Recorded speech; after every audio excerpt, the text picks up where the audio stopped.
Hello, hi, how are you? And welcome to another podcast by George. Today we're going to talk hockey. We're not going to talk NCAA hockey. We're not going to talk pro hockey. We're going to talk the game that's nearest and dearest to my heart, and that's men's league. And we're going to talk to one of my oldest friends, one of my oldest teammates from going way back in the day, Scott Carlisle. Scott, welcome to a podcast by George. Well, thanks. It's good to be here, George. Glad to have you on the show. Explain to everybody where we're at right now.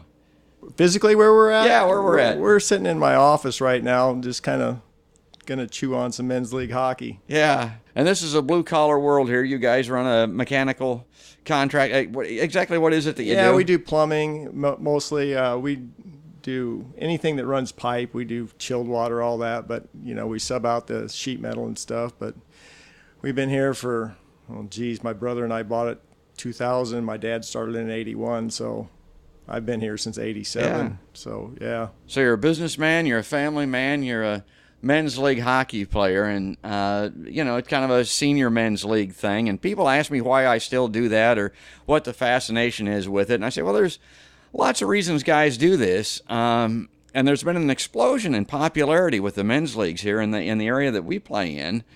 And some guys like the competitive nature of it. They want to get back into competition. Maybe they played hockey or another sport when they were younger. Some guys, I think, like the aggressive part of it. I mean, they're the kind of the knuckleheads or the knuckle draggers that like to get out there and bang around. Yeah, some guys like the fact that you're only breaking the rules in hockey if you get caught. There's kind of the criminal element. Yeah. There's guys that like to use it like a gym to stay in shape. There's guys that just love the game. I'm kind of a combination of those two things. Then there's guys that just like to hang out with their buddies. I mean, it's playing a game, but it's all about the camaraderie of the team thing, and then of course drinking beers and hanging out after the game. So unless I've missed something, kind of pencil me in there. Tell me where you fit in as far as that description. Right now, I fit in with love the game. I mean, it's always been my favorite sport. I mean, I didn't start till I was probably 20, and then I had a little leeway, but love the game, love being around the guys, especially now that I'm 58, hanging around kids that are 20, 30, 40, yeah, no, 50. Exactly. Yeah. It's just, it makes you feel young again. It takes your mind off the day's problems and events. It gives you something to look forward to. I love playing the game. I'm not as good as I once was. It's a Toby Keith song, but I'm good once as I ever was. Yeah. But I just enjoy. I use it for exercise. It's a big part of what I do for exercise, and I just like being around the rink. I mean, I got season tickets to the Bucks. I had them for like 19 years. And when the Bucks aren't in town, I go to the Wild. I mean, I love watching it. It's one of my true passions. I always wanted to be a hockey player, but I started way too late. And I played baseball in high school and wasn't good enough to go anywhere with that. And then, I tried all the sports, most of them anyway, at one time or another. I played a lot of golf, and I finally had to give that up. I tell people I boxed, tried that until I got punched in the nose a few times. I didn't particularly care for that very much. I've played tennis. Played football in high school and wasn't tall enough for basketball, but I've shot my fair allotment of hoops. But the thing about hockey is it's the speed and the skill that's required that really appeals to me. And every now and then, if you can pull something off, there's a great sense of satisfaction and accomplishment, even at our age, in being able to play hockey. And not everybody does it either. That's the other thing. That's a cool thing, I mean, like golf. I mean, I used to play a ton of golf, and, you might have a bad day, but you hit one good shot. Well, in hockey, you make one good pass, you make a good goal, or you just play a good defense. I mean, right. It's great satisfaction, especially when you're older, if you can pull it off against a younger kid, Right. Well, the other thing about golf, it's not a defense of it. You have to have some mental toughness to play that game, because one bad shot in golf in the second hole, you're screwed for the whole round. Yeah, it can ruin your day's ruined. Now, in hockey, you screw up in the first period, second period, even right up until the final horn sounds, you can get it back. Yeah, you always have the opportunity to make it up until the very end. So you get a chance to make good on your mistakes. That's the other part that I like about it, probably. It's a great game. Now, we're not playing on the same team any longer, so bring me up to date on your season. How's the team going? I'm playing in 2 leagues right now. I'm playing in the the Wall League down at the Wild. We're doing pretty well. We got kind of a core group and same guys as last year. I think we're probably in second place or something. And then I'm playing in the D Plus League at the Metro, and we got a really good group of guys there. And I think we're probably in second place there too. We're kind of the oldest team, and the youngsters don't like getting beat by us, but Yeah. it's a lot of fun. Yeah, and well, I don't know there are hundreds of guys Oh, playing hockey now. You know, with the D League, you know, I started that 4 years ago after I quit playing B League when I was 48. Yeah. And it's just amazing. I mean, there's probably 30 to 40 new guys coming into their novice program every year. Maybe it's more. I think they have 4 teams for novice, and then it goes to intermediate. But I mean, it's just a feeder. I mean, I think there's more kids playing. I went and watched my buddy's grandson play, who's 5, and there seemed to be like at least 60 of those kids out there. And I think a lot of the parents are starting to say, well, geez, with the D League and the novice, you know, I'd love to start playing. Yeah. I mean, I think the amateur programs are holding their own. I don't know if they're growing very much, the youth hockey, that is. And for Des Moines, being kind of a southern locale for hockey, we've got a lot of it. We've got the Iowa Wild that you mentioned, the AAA affiliate of the Minnesota Wild. We got the Des Moines Buccaneers, a Junior A hockey franchise, and then we've got the AAA midgets in town too, right? Yep, with the Wild, and then you still have the travel program with the Bucks, and I think the numbers are starting to come back. I think it dwindled a little bit. But, man, what I seen the other day, I was shocked. I hadn't seen that many little rugrats skating around for a long time. Well, that's good. We got to keep it going, obviously. And I think having the fathers involved, once they get their kids playing and see what a great game it is, they want to come out and maybe stick their foot in the water in that D Plus League or the D League or the Novice League. I don't know. How did they start? Down in it used to be the D, and it kind of got separated. The better players got moved up, and there's still a lot of good players in their intermediate league. They're probably the same, but the novice was the true novice. They wanted beginners to start playing so they can work their way up and feel comfortable. And when I started, I'd go to stick and pucks, and I mean, here'd be a guy that couldn't stop or anything, and I'd show him a few things, and now they're pretty good players and they're enjoying the game. Well, my buddy Scott's he's a good player. He's like all of us. I mean, old man time is undefeated. I tell people that always, and he's tugging at us. So each year that goes by, there's reason to let it slip a little bit. So, but you're staying in shape. Yeah, I try to. I have to. Yeah, it's kind of a. You have to. Yeah. So let's talk about that a little bit. You're a hockey player. You even used to do some kickboxing.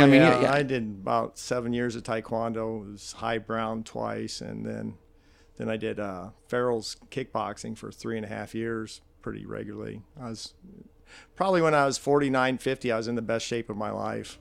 Yeah, and then what happened? My foot started dragging.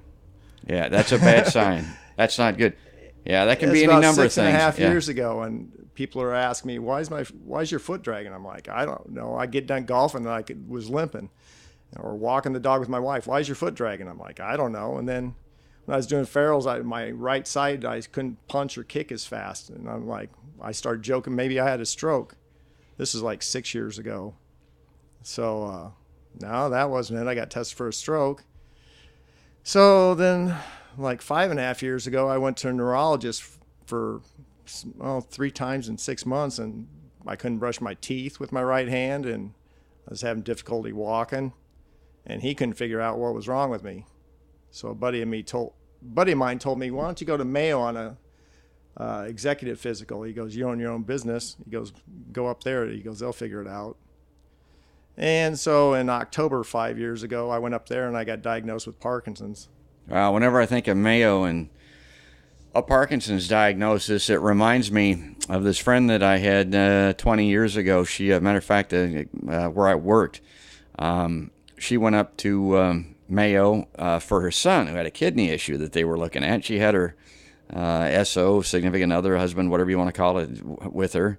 And they're walking down the hallway, and, a trio of doctors is walking by, comparing notes, just shooting the breeze, whatever. And they stopped, and one doctor walked back to him, and he said to him, "Have you ever been checked for Parkinson's?" And the guy said, "Oh, no, why?" He says, "You might want to." And it was because, The way he walked. yeah. Yeah. Now, what is that? Well, your brain's basically not producing dopamine anymore, and that's a main neurotransmitter, and it affects everybody's Parkinson's different. I mean, totally different, but like it affected me on my right side, and it's weird. It's frustrating more than anything, but you just can't move your foot or you can't move your arm, and your arm stops swinging, and you don't know why. And I remember when I was in therapy, they were marching me around the room, pushing my arm to make it swing. I'm like, man, I'm trying to do it. Yeah. It's just weird. And, that was when that other neurologist couldn't figure out, because I just said I was weaker in my right side. But, yeah, it's weird. But I can tell now that I have it, people, when the way they walk. And You can see it. I can see it. Because you're so accustomed to it. Yeah, I know what it feels like. I know what it looks like. Now, you mentioned right foot, right hand. Am I right? Am I recalling correctly? If you have this, it always manifests itself on your strong side? Not always. Not but always? More often than not. But I know people that have it on their left side. I know people that have it on both sides. And they're young people. Most of the people I know are younger than me. Yeah. Which is terrible, but I thought I had ALS, and you know all about that. And yeah, I know too much about about it. And that's when I went up to Mayo. That's because I seen a special on a football player, and he was trying to do a pegboard. And my wife's like, "Why are you watching that?" And I go, "Because this is like what's going on with me before I knew." So when the doctor told me I had Parkinson's, I was like, my wife kind of started crying, and I'm like, "Woo!" I'm like, "Thank you, Jesus." Could have been worse. Oh yeah, you've never heard me bitch about having it, and you never will, because I mean, I'm alive. If I would have had ALS right now, I'd have been dead by now. Yeah, as my dearly departed sister is. Yes. Well, so when it comes to Parkinson's, are there different grades, different levels, or do you just have a specific case of Parkinson's unlike anybody else's? Well, it's all different, but the thing about Parkinson's is there's no way to stop the progression except maybe through exercise. They say can slow it down. That's why I said I have to work out. Yeah. It is progressing still? Oh, yeah. Yeah, the natural progression's like on a 45-degree angle. I mean, it just goes downhill. That's just the way it is. They're trying to figure out, they're doing some clinical trials now. They think they have a drug that maybe can stop it where it's at, which would be wonderful. Yeah, do it now. I'll tell you, folks, Scott's got Parkinson's, but the dude can play. I mean, I've still, I can get out there and play hockey with you still. So if they could put the brakes on it, oh yeah, yeah, you'd be good to go for hockey as long as you can stay in shape. Yeah, I've been on the medication for 4 years, and I'm still doing really good, but I can tell that it's wearing off. It doesn't last as long because basically my disease is progressing, so I need more medication to supply me with the dopamine that I need. I see. To move. Isn't that a pleasure thing too? Dopamine, that make you happy? It makes you yeah. It makes you happy. It makes you feel good. It does everything. So. And that whatever that gland is, it a secretion in the brain, or explain that? What is that? It happens in your basal ganglia, and I read about it. Apparently, your dopamine cells start dying. A protein starts clumping up in them and causing them to die. And they have a new scan that can kind of see where your dopamine levels are. Uh-huh. And I never had that, but they just go away. I had again, flashing back to this friend that I spoke about earlier, that was diagnosed with Parkinson's. He had the tremors and everything very bad. He was in pretty bad shape. I think they did some kind of an implant with him. Yeah, deep brain stimulation. Yeah, and that worked. Now, is that a possibility for you? Oh, definitely. A year ago, I was at my doctor, and she goes, "Well, you're going to need deep brain stimulation in 10 years." And I was like, my attitude is like, I don't worry about the future. I just worry about the next 5 minutes. Yeah. That's a hockey player for you. Yeah, I was it's like the next shift. That's all we care about. Yeah. Yeah, exactly. And I I left the place and I was like pissed, and I like told my wife, why is she messing with my mojo? You know, I don't Yeah. care what's going to happen in 10 years. Well, I later seen her nurse at Anytime Fitness, and I go, what was the deal with that? And she goes, well, that's good because most people need it within 5 years. No. So that was a good thing, and I wasn't as mad anymore. But it's a great option. I went to conferences on it, and yeah, it'll really help. Yeah. You still have to use the medication, the dopamine, the levodopa, but Now, side effects there's something with every medication, it seems like. Yeah. when they don't like to start you on the levodopa, which is the gold standard, the oldest medication that works, because if you see Michael J. Fox or anybody and they're kind of moving around and stuff, Yeah. it's called dyskinesia, and it causes unwanted movements. So like my hand will start opening and closing, or my leg will start jumping like I'm trying to keep time, or my ankle will start rolling. Yeah. And yeah, that's why I tried gutting it out without taking it, and I realized I was just punishing myself while I was young, so I might as well enjoy it now and just deal with the side effects later. But it doesn't put you in a mental fog. I mean, there's No, it can. I was on one medication where it was like a hall pass medication. They warned, and a lot of them, they warn about compulsive sex addiction, compulsive gambling. Oh, I've and heard that, compulsive yeah. purchase, because it's giving you a shot of dopamine, but it's not regulated by your body. Well, dopamine's what makes you feel good, what makes you positive about everything. Everything. I see. Yeah. So you don't feel the negative reinforcement for screwing up at a slot machine, for instance, that a regular guy would. You just go to the next slot machine. I get that. Exactly. So there's side effects like that. I mean, Robin Williams was on that one medicine. Well, I was on that hall pass medicine, and I didn't get any good side effects. I was like depressed. You know? I was just sitting around like a zombie. And my wife noticed it, and I lost like 13 pounds in 3 weeks because I didn't feel like eating, and the doctor took me right off of it. Well, you hear these things, and some of them are true, some of them aren't. I heard that Parkinson's patients don't get the flu. Have you heard that? No, but I don't get the flu shot, and I haven't had the flu in 25 years. Well, there you go. I mean, maybe there's something to. I don't know if that's true or not. I don't know, but there's a medication I'm on that helps with the dyskinesia, the unwanted movements, and it's called amantadine. Well, back in the 60s, the early 60s, Parkinson's patients would be put in asylums because just they didn't have any place to put them, Yeah. So they start giving amantadine to the people in the asylum. Well, they noticed all the Parkinson's patients started getting better. So they figured out, that helps with it, and it basically helps with the dyskinesia. So I'm on that too. I've been on that for a year. So how big a factor is the exercise, the workouts that you do? And tell us about your regimen and what you do to try to stay in shape to keep this in check. Well, the hockey's been probably my best medicine. Is it? Yeah, because, I mean, it really messes with your balance and your stride.